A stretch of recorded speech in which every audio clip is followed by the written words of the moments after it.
In the heart of Rome, where power and politics consumed the minds of men, there lived a young scholar named Marcus Aurelius.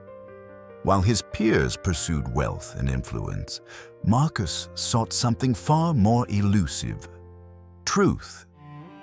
In the dusty scrolls of the Stoic philosophers, he discovered a radical idea that the only true power lay not in the conquest of empires, but in the mastery of one's own mind. Fate, however, had other plans. Marcus Aurelius never sought the throne. Yet in 161 AD, at the age of 40, he was chosen to become Emperor of Rome, the most powerful man in the world. He accepted not with joy, but with resignation. For he understood what few emperors ever grasped. Absolute power was absolute responsibility, and so the philosopher-emperor took his throne. But power, he would soon discover, was not a shield against suffering. It was a mirror that reflected every weakness of the empire and of himself.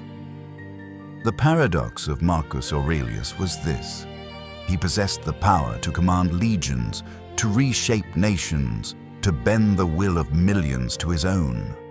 Yet he was enslaved to duty. Every decision carried the weight of empire.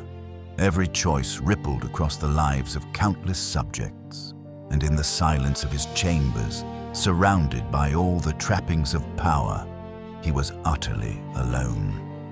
This realization would become the foundation of his reign. For Marcus understood that true freedom was not the absence of obstacles, but the mastery of one's response to them. The question was not, how can I control the world? But rather, how can I control myself? But fate was not merciful.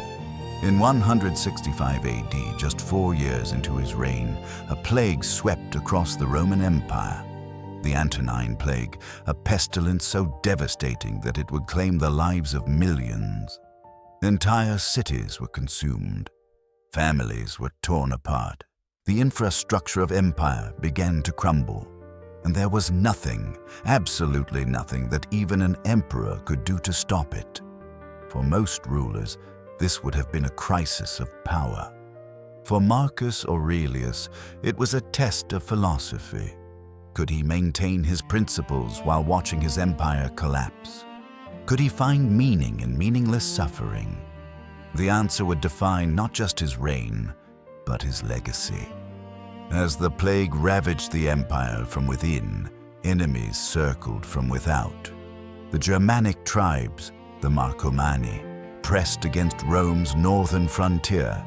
And so Marcus Aurelius, now in his 60s, left the comfort of Rome to lead his legions into the frozen wastelands of the Danube. He would spend the last years of his life on the battlefield, far from home, fighting a war he knew he could not win. Here, in the mud and blood of the frontier, Marcus Aurelius lived his philosophy, not in the comfort of his study, but in the face of death itself. Every day brought new losses. Every night brought doubt, yet he persisted, not because he believed he would win, but because duty demanded it. But while Marcus fought on the frontier, something darker was unfolding in Rome. His son, Commodus, was growing up in the imperial palace, surrounded by wealth, flattery, and the absence of any real discipline. Unlike his father, Commodus had no interest in philosophy. He had no desire for duty. He wanted only pleasure, power, and the adulation of the masses. Marcus Aurelius, the greatest philosopher of his age, would face his greatest failure, his own son. The man he had raised to inherit the empire would become its destroyer. And Marcus knew it. He could see it coming, yet there was nothing he could do. For even an emperor cannot control the choices of another human being. Marcus Aurelius returned to Rome one final time, aged, weary, bearing the scars of plague and war. And there, in the imperial palace, he confronted the reality he had long feared. His legacy would not endure. His son would undo everything. The empire he had struggled to preserve would fall into the hands of a tyrant. But Marcus Aurelius did not despair, for he had learned the deepest lesson of Stoicism. You cannot control the future. You can only control your response to it, and his response was acceptance, not resignation, not defeat, but the profound peace that comes from understanding what is and is not in your power.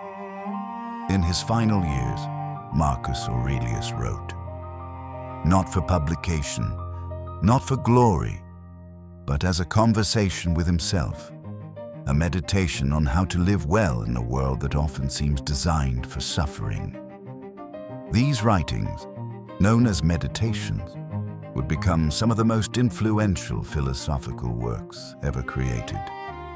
Yet he never intended them to be read by anyone but himself. Throughout his reign, Marcus Aurelius lived what he preached. When faced with plague, he did not hide in fear. He walked among the sick, offering compassion. When faced with war, he did not seek glory. He sought only to fulfill his duty. When faced with his son's corruption, he did not rage or despair. He accepted what he could not control and focused on what he could, his own virtue. This is the essence of Stoicism. Not the absence of emotion, not indifference to suffering, but the recognition that obstacles are opportunities. That adversity is the crucible in which character is forged, and that true victory is not the conquest of external enemies, but the mastery of internal weakness. In 180 AD, at the age of 58, Marcus Aurelius died, not in triumph, not in the glory of victory, but in the quiet acceptance of mortality. His final act was not a command to his generals or a decree to his people. It was simply to let go, to accept the inevitable, to face death as he had faced life, with reason, virtue, and peace. What happened next was the cruelest irony of all. Marcus Aurelius's greatest fear came to pass. His son, Commodus, became emperor, and under Commodus's rule, the Roman Empire began its descent into chaos and decline.